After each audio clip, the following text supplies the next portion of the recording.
Economy. पिछली class में हमने पढ़ा था institutional sources of rural credit.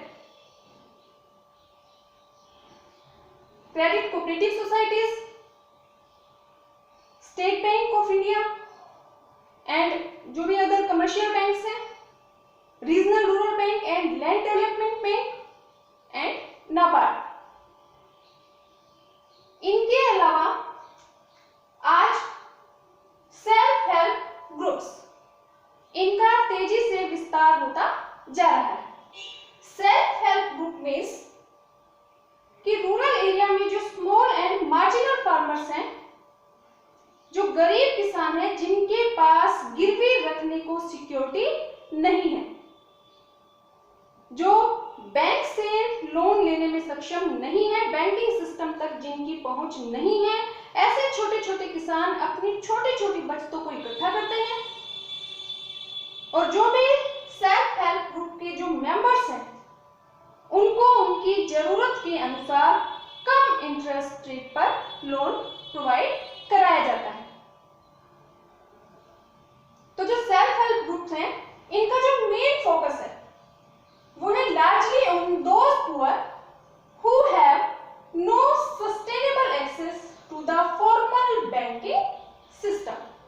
जो सेल्फ हेल्प ग्रुप है, इनका जो मेन पर्पस है वो है ऐसे स्मॉल फार्मर्स को कम रेट पर, कम इंटरेस्ट रेट पर लोन प्रोवाइड करना, जिनकी बैंकिंग सिस्टम तक कोई पहुंच नहीं है, जिनके पास गिरवी रखने के लिए, मॉर्गेज के लिए कोई भी सिक्योरिटी नहीं है। क्योंकि जो सेल्फ हेल्प ग्रुप है, इसमें जो किसान है वो अपनी छोटी छोटी बचतों को इकट्ठा करते हैं और उन बचतों को इकट्ठा करके जो जिन किसानों को जरूरत होती है लोन की, उधार की, उनको लोन प्रोवाइड कराया जाता है एट लो इंटरेस्ट रेट। तो इससे जो किसान है उनको उनमें सेविंग हैबिट डेवलप होती है। तो जो सेल्फ हेल्प ग्रुप है वो मोटिवेट करता है स्मॉल सेविंग्स को। जो स्मॉल हेल्प ग्रुप है, क्योंकि इसमें किसानों की छोटी छोटी जो क्रेडिट की जरूरत होती है उनको पूरा किया जाता है, इसीलिए स्मॉल हेल्प ग्रुप्स को हम माइक्रो क्रेडिट प्रोग्राम्स भी बोलते हैं। आज हमारे यहाँ पे 7 लाख से ज्यादा सेल्फ हेल्प ग्रुप काम कर रहे हैं। इनका तेजी से विस्तार होता जा रहा है, क्योंकि एक तो जो सेल्फ हेल्प ग्रुप है उसमें सिक्योरिटी की जरूरत नहीं है। तो ऐसे किसान जिनके पास जमीन नहीं है, जिनके पास गिरवी रखने को कुछ भी नहीं है, उनको ये लोन प्रोवाइड करती हैं। दूसरा, इसमें जो भी बैंकिंग सिस्टम में जो भी लीगल फॉर्मेलिटीज करनी पड़ती हैं, जो औपचारिकताएं पूरी करनी पड़ती हैं, तो इसमें कम से कम लीगल फॉर्मेलिटीज होती हैं। नेक्स्ट जो सोर्स है रूरल एरिया में क्रेडिट का, वो है किसान क्रेडिट कार्ड स्कीम। जैसे कि हमें इसके नाम से पता चलता है, किसान क्रेडिट कार्ड, यानी कि जो किसान है उनको क्रेडिट कार्ड प्रोवाइड कराया जाता है ताकि उनको टाइमली लोन मिल सके, टाइमली भी मिल सके और एडिक्वेट लोन भी मिल सके, यानी कि जितनी जरूरत है उतना पैसा वो क्रेडिट कार्ड के थ्रू यूज कर सके। तो जो किसान क्रेडिट कार्ड है, इसमें बैंक फार्मर्स को किसान क्रेडिट कार्ड इशू करते हैं, लेकिन उन फार्मर्स को who are eligible for short term credit, जो शॉर्ट टर्म लोन लेने के लिए जो एलिजिबल जो फार्मर्स हैं उनको किसान क्रेडिट कार्ड प्रोवाइड कराया जाता है फॉर क्रॉप प्रोडक्शन, खेती करने के लिए, क्रॉप्स का प्रोडक्शन करने के लिए, या फिर अलाइड एक्टिविटीज, उससे रिलेटेड जो और एक्टिविटीज है उनके लिए, या फिर अदर नॉन फार्म एक्टिविटीज, जो भी फार्मिंग के अलावा जो अदर एक्टिविटीज हैं उनके लिए भी किसान क्रेडिट कार्ड इशू किया जाता है, ताकि जो किसान हैं वो जितनी उन्हें पैसे की जरूरत है उतना एडिक्वेट वो पैसा यूज कर सके क्रेडिट कार्ड के थ्रू, और टाइमली जब भी उनको जरूरत है उसी टाइम उनको पैसा मिल जाए।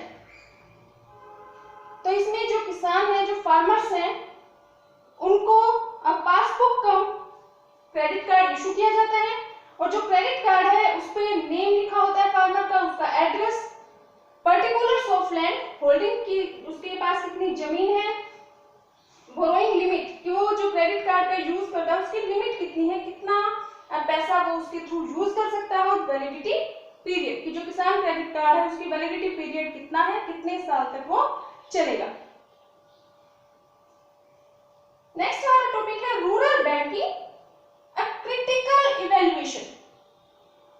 जो रूरल बैंकिंग है, बैंकिंग सिस्टम का हमारे यहाँ पे बहुत ज्यादा विस्तार हो चुका है। तो जो बैंकिंग जो सिस्टम है in rural area, a critical evaluation, critical evaluation means आलोचनात्मक मूल्यांकन, कि हमारे यहाँ पे रूरल एरिया में बैंकिंग सिस्टम का बहुत ज्यादा विस्तार हुआ है, और बैंकिंग सिस्टम ने हमारे जो फार्मर्स हैं उनको, जो महाजन हैं गांव में, जो महाजन होते हैं, मनी लेंडर होते हैं, उनके चंगुल से बचाया है। क्योंकि जो गांव में जो भी महाजन होते हैं, मनी लेंडर होते हैं, वो किसानों से ज्यादा इंटरेस्ट चार्ज करते हैं, उनके जमीन के पेपर रख लेते हैं एज ए सिक्योरिटी, और बाद में क्योंकि जो किसान है उनके पास बचते होती नहीं, वो लोन चुका नहीं पाते, और जो महाजन और मनी लेंडर्स होते हैं वो उनकी जमीन हड़प लेते हैं किसानों की। और कई बार जब प्रोडक्शन होता है, जब हार्वेस्टिंग के टाइम पे जब किसान अपनी फसलों को बेचना चाहता है तो उनको डिस्ट्रेस सेल करनी पड़ती है, यानी कि मजबूरी में अपनी फसलों को महाजन और मनी लेंडर्स को बेचना पड़ता है। तो बैंकिंग सिस्टम की विस्तार की वजह से जो हमारा बैंकिंग सिस्टम है उसने हमारे किसानों को महाजन और मनी लेंडर्स के चंगुल से बचाया है। और मेनली जो रूरल एरिया में जो बैंकिंग सिस्टम है उसने बहुत अच्छा काम किया है। मेनली जो भी नेशनलाइजेशन हुआ था हमारे यहाँ पे प्राइवेट बैंकों का 1969 में, उसके बाद हमारे यहाँ पे सोशल बैंकिंग का विस्तार हुआ, यानी कि किसानों को कम इंटरेस्ट रेट पर लोन प्रोवाइड कराया जाने लगा। और नाबार्ड के सेटअप के बाद 1982 में नाबार्ड एस्टेब्लिश किया गया था। उसके बाद तो हमारे जो फाइनेंशियल जो इंस्टीट्यूशन है उन्होंने और ज्यादा ऑर्गेनाइज्ड तरीके से काम करना शुरू कर दिया। और बैंकिंग सिस्टम की वजह से ही हमारे यहाँ पे फार्मिंग में कमर्शियलाइजेशन शुरू हुआ, कि पहले जो किसान थे वो सबसिस्टेंस फार्मिंग करते थे, अपने लिए फार्मिंग करते थे, लेकिन बैंकिंग सिस्टम के विस्तार की वजह से एग्रीकल्चर में कमर्शियलाइजेशन शुरू हुआ, क्योंकि किसानों को कम इंटरेस्ट रेट पर उनकी जरूरत के हिसाब से लोन प्रोवाइड कराया जाता है। लेकिन बावजूद इसके जो रूरल बैंकिंग है, गांव में जो बैंकिंग सिस्टम है उसकी बहुत सारी कमियां हैं, जिसमें मेन जो कमी है वो है कि जो लोन प्रोवाइड कराया जाता है फार्मर्स को, तो उसके लिए सिक्योरिटी की जरूरत होती है। लेकिन हमारे यहाँ पे जो फार्मर्स है, मोस्टली जो फार्मर्स है वो पुअर फार्मर है, उनके पास गिरवी रखने को कुछ भी नहीं होता। तो रूरल बैंकिंग का जो भी फायदा मिलता है मेन वो रिच फार्मर्स को मिलता है। जो पुअर फार्मर है जिनके पास गिरवी रखने को कुछ भी नहीं है, वो हमारे बैंकों से लोन नहीं ले सकते। सेकंड जो कमी है रूरल बैंकिंग की, कि हमारे जो पॉलिटिशियंस हैं वो अपनी पॉपुलैरिटी की वजह से किसानों का टाइम टू टाइम जो लोन है वो माफ करते रहते हैं। दे शो लैक्सिटी, जिसकी वजह से हमारे जो किसान हैं वो अपना लोन वापस नहीं करते हैं। 50% जो फार्मर्स हैं वो तो उनकी कंडीशन ऐसी है कि वो लिया हुआ लोन वापस नहीं कर पाते बैंकों को, और 50% फार्मर्स ऐसे हैं जो विलफुल डिफॉल्टर्स है, जानबूझकर लोन वापस नहीं करते।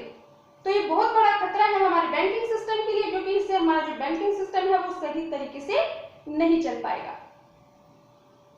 नेक्स्ट जो कमी है रूरल बैंकिंग की वो है कि जो रूरल बैंकिंग है वो किसानों को लोन प्रोवाइड करा देती है, जिससे किसानों में सेविंग हैबिट डेवलप नहीं हो रही है। वो बचत करने की कोशिश नहीं करते, उनको पता है कि जरूरत है तो वो बैंक से लोन ले लेंगे, जिसकी वजह से किसानों पे लोन का बोझ बढ़ता जा रहा है। और हमारे यहाँ पे जो किसान है वो सुसाइड तक कर रहे हैं। मेनली जो महाराष्ट्र है और वहां पे मोस्टली जो किसान है आंध्र प्रदेश में, वहां पे किसान सुसाइड कर रहे हैं। तो जरूरत है कि जो हमारी गवर्नमेंट है वो ये समझे कि जो रूरल बैंकिंग है वो एक सोशल नीड है, क्रॉप्स के प्रोडक्शन के लिए एक सोशल नीड है, उसको अपनी पॉपुलैरिटी के लिए यूज ना करें।